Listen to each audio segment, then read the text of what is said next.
O Miami Heat de 2023 se tornou apenas o segundo time da história, vindo da 8ª colocação, a alcançar as finais da NBA. Mas esse grupo foi além de qualquer outro que já chegou lá. Nunca antes um time finalista contou com 9 jogadores não draftados no elenco. E isso definitivamente não é coincidência. Miami construiu sua identidade encontrando valor onde ninguém mais enxerga, lapidando azarões ignorados pelo resto da liga. Essa é a história da famosa Heat Culture, e talvez do time mais subestimado que a NBA já viu.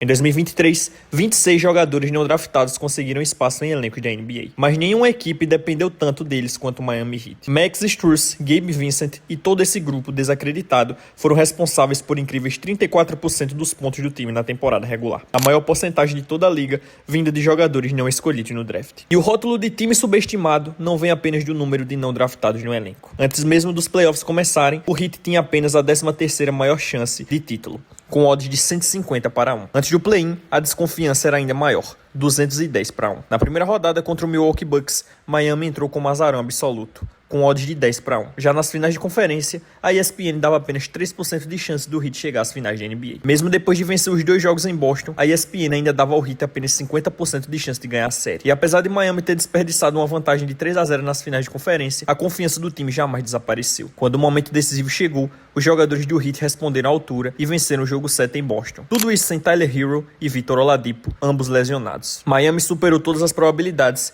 e provou mais uma vez que nunca pode ser descartado. Esse time do Heat se tornou apenas o segundo 8º colocado na história da NBA a alcançar as finais, repetindo o feito do New York Knicks de 1999. E a campanha fica ainda mais absurda quando olhamos para os números da temporada regular. O Heat terminou em último lugar da liga em pontos por jogo. Também ficou entre os 5 piores em assistências, rebotes e aproveitamento de arremessos, além de ser o pior time da NBA em tocos. Para completar o cenário improvável, Miami perdeu o primeiro jogo do play-in contra o Atlanta Hawks, e sua última chance de chegar aos playoffs veio no segundo jogo do play-in contra o Chicago Bulls. Se alguém dissesse que o time que estava perdendo no 4º período do play-in acabaria chegando às finais da NBA, você chamaria essa pessoa de louca. E provavelmente apostaria uma fortuna contra essa ideia. Mas estaria completamente errado, porque quando se trata de Jimmy Butler, do Miami Heat e da famosa Heat Culture, nunca se pode descartar esse time. E aí fica a pergunta, afinal, o que exatamente é a Heat Culture? E por que ela faz tanta diferença quando o assunto é vencer? Antes do início de cada temporada, o Miami Heat entrega aos seus jogadores um manual chamado Heat Code. Logo na primeira página, a mensagem é direta e inegociável. O objetivo é ser o time mais trabalhador da liga,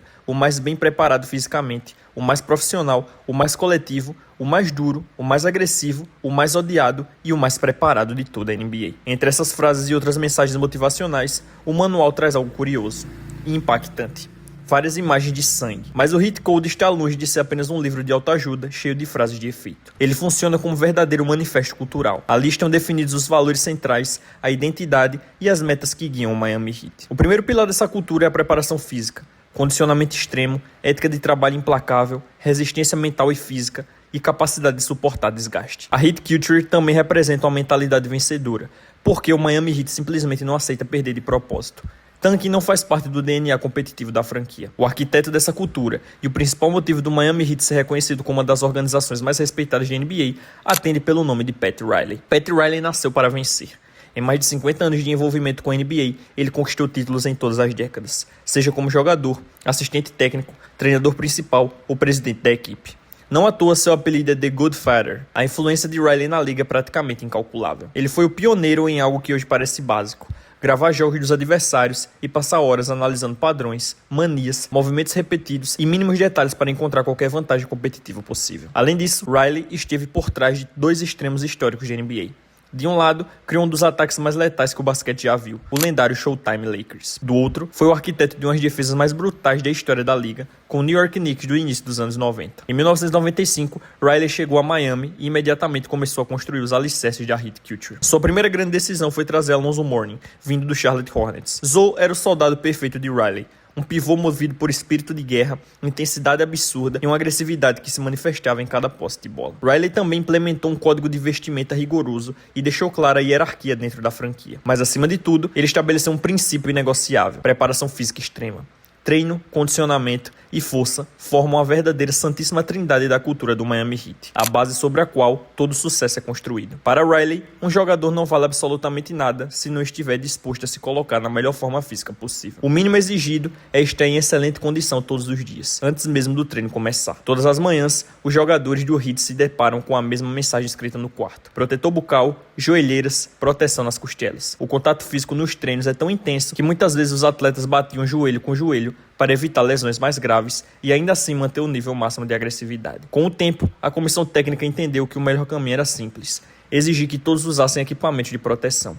A mensagem era clara: você não está apenas treinando, você está se preparando para a guerra. Para o Miami Heat, os treinos precisam ser mais duros do que os jogos. Se alguém pede pausa por cansaço ou é flagrado apoiando as mãos nos joelhos durante um treino ou até mesmo durante uma partida, a multa é imediata, $100. Além da intensidade em quadra, existe um controle físico rigoroso fora dela. Toda segunda-feira, sem exceção, os jogadores passam por pesagem e medição de percentual de gordura. O padrão é claro: todos devem estar abaixo de 10%. Quem não atinge o peso estipulado é multado. Quem insiste em falhar nos testes acaba suspenso. Alguns atletas, sabendo que a avaliação era sempre na segunda, tentavam burlar o sistema. Iam para a sauna antes do teste, se privavam de comida e perdiam 7 ou 8 quilos apenas para bater o peso. Riley percebeu rapidamente e passou a aplicar pesagem surpresa, justamente para eliminar qualquer tentativa de trapaça. No Heat, ninguém estava acima das regras, nem mesmo as maiores estrelas. Quando Dwayne Wade chegou a um training camp pesando cerca de 104 quilos, explicou a Pat Riley que havia ganhado massa muscular. A resposta foi direta e fria: não, você está gordo. Isso aconteceu no auge da carreira de Wade. Muitos jogadores se chocaram ao ver Riley falar daquela forma com o rosto da franquia, mas o recado foi cristalino: todos seriam cobrados da mesma maneira, sem exceções. O mesmo aconteceu com Shaquille O'Neal. Ao chegar ao Heat em 2004, Shaq apresentou cerca de 13% de gordura corporal. Ele era o maior astro da liga naquele momento, mas sabia que com Pat Riley não havia espaço para privilégios. Shaq foi obrigado a montar um centro de treinamento 24 horas perto de sua casa para atender aos padrões do Heat. No último ano pelo Lakers, ele havia chegado perto dos 180 quilos. Em Miami, baixou drasticamente para cerca de 143. Frases como "nada de falsos ratos de academia", "sem desculpas" e "melhore 1% todos os dias" não são apenas slogan, fazem parte do mantra que define a Heat Culture. É exatamente por isso que existem inúmeros relatos de jogadores dizendo que atingiram a melhor forma física de suas vidas vestindo a camisa do Miami Heat. Sinto que posso correr o dia inteiro, consigo ficar em quadra sem parar. Não me canso na defesa, não me canso ao sair dos bloqueios quando o treinador chama a jogada, disse Wayne Ellington durante sua passagem pelo Heat. Em 2008, quando Pat Riley decidiu se afastar do cargo de técnico, ele escolheu para substituí-lo alguém que representava perfeitamente tudo o que a Heat Culture pregava. Para o público externo, esse nome era praticamente desconhecido, mas Riley sabia que tinha encontrado o homem certo: Erik Spoelstra, que naquele momento se tornaria o técnico mais jovem da NBA. O caminho de Spoelstra até o cargo de treinador principal é provavelmente o mais incomum de toda a história da liga. Ele nunca foi jogador da NBA e teve apenas uma breve passagem de 2 temporadas por um clube de baixo nível na Alemanha. Por isso, Spoelstra entendeu desde cedo que precisaria trabalhar mais do que qualquer outra pessoa para sobreviver naquele ambiente. Quando chegou a Miami em 1995, seus colegas logo lhe deram um apelido: Mr. No Problem. Spoelstra executava qualquer tarefa com perfeição e sem questionamentos. Pat Riley precisava de uma compilação completa sobre todos os tipos de defesa de pick and roll do próximo adversário? Sem problema. Decifrar os sinais e comandos dos treinadores rivais? Sem problema. Montar um relatório de scouting madrugada dentro, levar a fita VHS ao aeroporto e colocá-la em um avião para que o Riley tivesse o material antes dos jogos fora de casa? Sem problema. Em 1993, o Heat decidiu criar uma sala de vídeo. Para isso, literalmente esvaziaram um porão, jogaram o entulho fora e instalaram alguns computadores. Como o local não tinha janelas, ele ficou conhecido como a masmorra, e Spoelstra praticamente morou ali por 3 anos, raramente indo para casa. Isso fica evidente pelo fato de que seu apartamento foi invadido 3 vezes nesse período, simplesmente porque ele quase nunca estava lá. Em 1998, Pat Riley passou a orientar Erik Spoelstra de forma direta e o transformou em assistente técnico. Spoelstra sequer possuía um terno item obrigatório para os treinadores do Heat e Riley precisou emprestar alguns de seus próprios. Tamanha era a confiança no trabalho daquele jovem que se destacava por se esforçar mais do que todos os outros. A trajetória de Spoelstra dentro da franquia é praticamente inacreditável.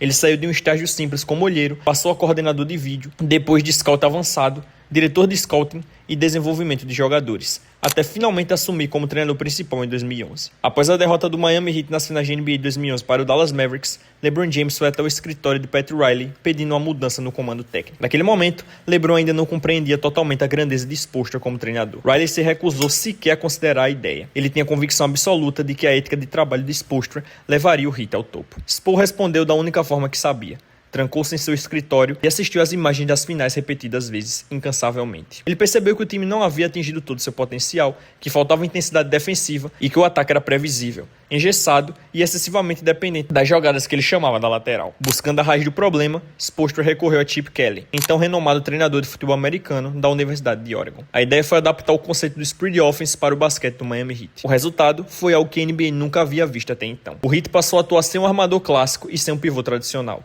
utilizando LeBron James e Dwayne Wade como principais criadores de jogadas. Spoelstra foi um dos primeiros técnicos a apostar de vez no basquete sem posições fixas, com formações baixas, trocas defensivas constantes e um estilo que revolucionaria a liga.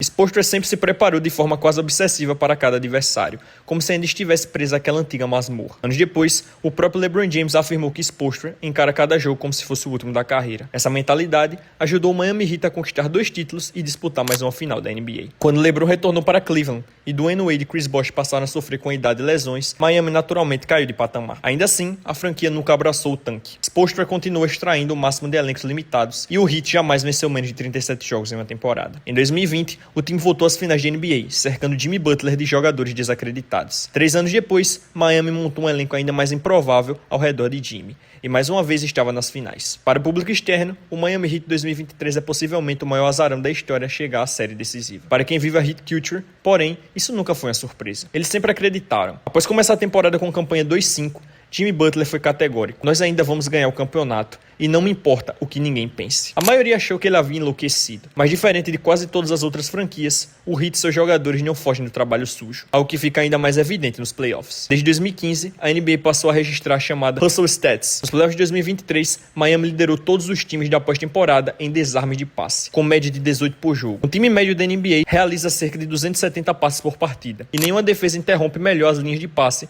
que esse grupo de azarões do Heat. Além disso, Miami também liderou os playoffs em bolas soltas recuperadas, assistências em bloqueios e faltas de ataque forçadas. Todas estatísticas diretamente ligadas a esforço e entrega. A maioria dos jogadores do Heat não foi draftada e precisou conquistar seu espaço passando pela J-League, que dentro da franquia é carinhosamente chamada de A Selva. E existe uma frase muito clara dentro da organização: se você veio da selva, nenhuma escolha alta de draft pode chegar antes de você em uma bola solta. Esse espírito de luta está presente em absolutamente todos os jogadores do Miami Heat, porque para vestir essa camisa simplesmente não existe outra forma de agir. E ninguém personifica melhor essas características do que o Udonis Haslem, uma lenda da franquia e um dos primeiros jogadores não draftados a atuar pelo Heat ainda em 2003. Max Strus não foi draftado e ainda foi dispensado pelo Boston Celtics após romper o ligamento cruzado anterior em um jogo da J-League. Para 29 franquias, isso seria o fim da linha, mas não para o Heat. Miami acreditou na combatividade e no arremesso de Strus, e ele foi titular de um time que chegou às finais da NBA.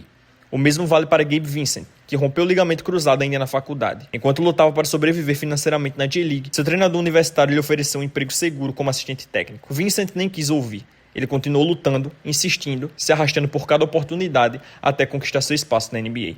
E não por acaso, encontrou lugar na rotação do Miami Heat. Já Duncan Robinson tinha 24 anos e nenhuma proposta da NBA, após não ser escolhido no draft de 2018. Quando fez um treino fechado para o Heat, o principal olheiro da franquia, Chet Kammerer, afirmou que aquele foi o melhor treino de arremesso que ele já tinha visto na vida. Robinson então seguiu o caminho padrão dos não draftados em Miami. Passou pela J-League, a famosa selva, até se tornar membro fixo do elenco. Em 2021, Duncan Robinson assinou o maior contrato da história da NBA para um jogador não draftado, $90 milhões por 5 anos. Mas talvez a história mais insana entre todos os jogadores não draftados do Miami Heat seja de Caleb Martin. Ignorado no draft de 2019 e dispensado pelo Charlotte Hornets em 2021, Martin ficou sem emprego na NBA. Sem alternativa, passou a jogar pick-up na Carolina do Norte e, curiosamente, ao lado de J. Cole, rapper famoso e fanático por basquete. J. Cole tinha contatos em Miami e decidiu ligar para Caron Butler, ex-jogador do Heat e atual assistente técnico, dizendo que Caleb estava simplesmente dominando e merecia uma oportunidade. O Heat ouviu, Martin foi convidado para o training camp e pouco tempo depois se tornou uma das principais razões para o Miami Heat chegar às finais da NBA. Nas finais de conferência contra o Boston Celtics, Caleb Martin foi o segundo melhor jogador do time, com média de 19 pontos por jogo e um aproveitamento de arremessos absurdo. A filosofia do Heat é simples: vamos te dar a mesma oportunidade que damos a uma escolha número 1 de draft. O esforço é obrigatório, mas a confiança é igual para todos. Em Miami, acredita-se em liderança em todos os níveis de elenco. Até Jimmy Butler, hoje um astro consolidado, foi uma escolha tardia de draft. Antes de chegar a Miami, ele carregava a fama de problema de vestiário, alguém difícil de lidar, visto por muitas franquias como um risco. Mas Jimmy se encaixou no ambiente do Heat de forma perfeita. Butler é um dos jogadores mais trabalhadores de NBA. Jimmy e os outros rejeitados formaram o infame Breakfast Club, nome dado aos treinos de off-season às 5 da manhã. E isso é a Heat Culture. Não apenas o que o time vence, mas a forma como vence. A Heat Culture não é sobre ganhar, é sobre como ganhar. É rastejar até a linha de chegada, se for preciso. É não deixar absolutamente nada no tanque. Quando o Heat perdia por 2-0 nas finais de NBA de 2006, Pat Riley apareceu diante do elenco com um balde de água, mergulhou a cabeça ali dentro e ficou assim por alguns segundos. Ao erguer a cabeça, disse: "Se vencer realmente significar algo para vocês, isso vai significar tanto quanto tirar o último suspiro." De Pat Riley a Eric Spoelstra, até o último jogador no fim do banco, o Miami Heat é formado por competidores resilientes, duríssimos, que constantemente superam expectativas e jamais desistem. Para o resto do mundo, o Heat de 2023 é o time mais subestimado a alcançar as finais de NBA. Para eles mesmos, é apenas mais um dia de trabalho, mais um dia para lutar até tirar o último fôlego.